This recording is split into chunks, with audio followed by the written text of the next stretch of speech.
எப்பிராயீம் புத்திரருடைய சுதந்திரத்தின் எல்லை. எப்பிராயீம் புத்திரருக்கு அவர்களுடைய வம்சங்களின்படி உண்டான சுதந்திரத்தினுடைய கிழக்கு எல்லை அதரோத் அதார் துவக்கி மேலான பெத்தரோன் மட்டும் போகிறது. மேற்கு எல்லை மிக் மேத்தாத்திற்கு வடக்காக சென்று கிழக்கே தானாத் சீலோவுக்கு திரும்பி அதை யனோகாவுக்கு கிழக்காக கடந்து யனோகாவிலிருந்து அதரோத்திற்கும் நகராத்திற்கும் இறங்கி எரிகோவின் அருகே வந்து யோர்தானுக்கு செல்லும். தப்புவாவிலிருந்து மேற்கு எல்லை கானா நதிக்கு போய் சமுத்திரத்திலே முடியும். இது எப்பிராயீம் புத்திரரின் கோத்திரத்திற்கு அவர்கள் வம்சங்களின்படி உண்டான சுதந்திரம். பின்னும் எப்பிராயீம் புத்திரருக்கு பிரத்யேகமாய் கொடுக்கப்பட்ட பட்டணங்களும் அவைகளின் கிராமங்களும் எல்லாம் மனாசே புத்திரருடைய சுதந்திரத்தின் நடுவே இருக்கிறது.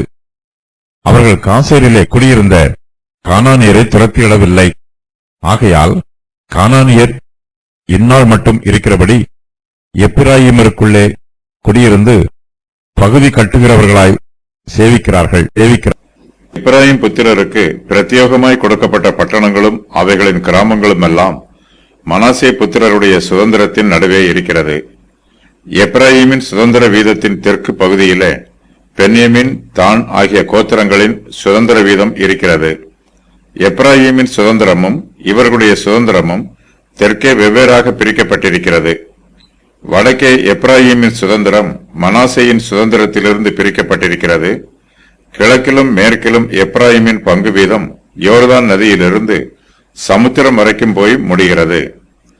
எப்பிராயீம் புத்திரருக்கு கொடுக்கப்பட்ட சில பட்டணங்களை பற்றிய குறிப்பு இந்த வசன பகுதியில் காணப்படுகிறது. ஆனாலும் இந்த பட்டணங்கள் எப்பிராயீமின் சுதந்திரத்திற்கு உள்ளே இல்லை. இவை மனாசே புத்திரருடைய சுதந்திரத்தின் நடுவே இருக்கிறது. எப்பிராயீம் புத்திரர் காசேரிலே குடியிருந்த கானானியரை துரத்திவிடவில்லை. ஆகையால் கானானியர் இந்நாள் மட்டும் இருக்கிறபடி எப்பிராயீமருக்குள்ளே குடியிருந்து பகுதி கட்டுகிறவர்களாய் சேவிக்கிறார்கள். எப்பிராயீம் புத்திரர் பேராசை பிடித்தவர்களாய் இருக்கிறார்கள். தாங்கள் வேலை செய்யாமல் கானானியருடைய உழைப்பில் போஜனம் பண்ணலாம் என்று நினைத்து சோம்பேறிகளாய் இருக்கிறார்கள். கானானியர் எப்பிராயீம் புத்திரருக்கு பகுதி கட்டுகிறார்கள். கானானியர் விக்கிரக ஆராதனைக்காரர். எப்பிராயீமருக்குள்ளே கானானியர் குடியிருக்கும் போது இஸ்ரவேல் புத்திரர் அவர்களுடைய விக்கிரக ஆராதனையை பின்பற்றி போவதற்கு வாய்ப்புள்ளது. ஒம்ரி ஸ்தாபித்த சமாரியா தேசம் எப்பிராயீம் புத்திரருடைய பங்கு விதத்தில் உள்ளது. 10 கோத்திரத்தாருக்கும் ராஜதானி பட்டணமாக விளங்கியதும் இந்த கோத்திரத்தை சேர்ந்தது. புதிய ஏற்பாட்டு காலத்தில் இயேசு கிறிஸ்து சமாரியா ஸ்திரியோடு பேசிக் கொண்டிருந்தார். இந்த சம்பவமும் எப்பிராயீம் புத்திரருடைய பங்கு வீதமான தேசத்தில் நடைபெற்றதாகும்.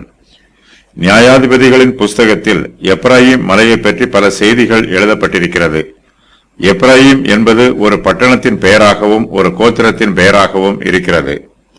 ஆகையால் இயேசு அதன் பின்பு வெளியரங்கமாய் யூதருக்குள்ளே சஞ்சரியாமல் அவ்விடம் விட்டு வனாந்திரத்துக்கு சமீபமான இடமாகிய எப்பிராயீம் என்னப்பட்ட ஊருக்கு போய் அங்கே தம்முடைய சீஷருடனே கூட தங்கியிருந்தார். யோவான் 11:54. சமஸ்த இஸ்ரவேல் தேசமாக இருந்தவர்கள் பிற்காலத்தில் வடக்கு இஸ்ரவேல் தேசம் என்றும் தெற்கு யூதா தேசம் என்றும் இரண்டாக பிரிகிறார்கள். வடக்கு இஸ்ரவேல் தேசத்திலே இஸ்ரவேலின் 10 கோத்திரத்தார் இருக்கிறார்கள். இந்த 10 கோத்திரத்தாரையும் பொதுவாக குறிப்பதற்கு எப்பிராயீம் என்னும் பெயரே வழங்கப்பட்டது. எப்பிராயீம் புத்திரரின் கிழக்கு எல்லை அதரோத் அதார் துவக்கி மேலான பெத்தரோன் மட்டும் போகிறது. யோசுவா 16:6 வசனத்தில் சொல்லப்பட்டிருக்கும் மிக் மேத்தாத் பட்டணமும் 1 நாளாகமம் 7:28 வசனத்தில் சொல்லப்பட்டிருக்கும் நாரானும் ஒன்றாக இருக்கலாம்.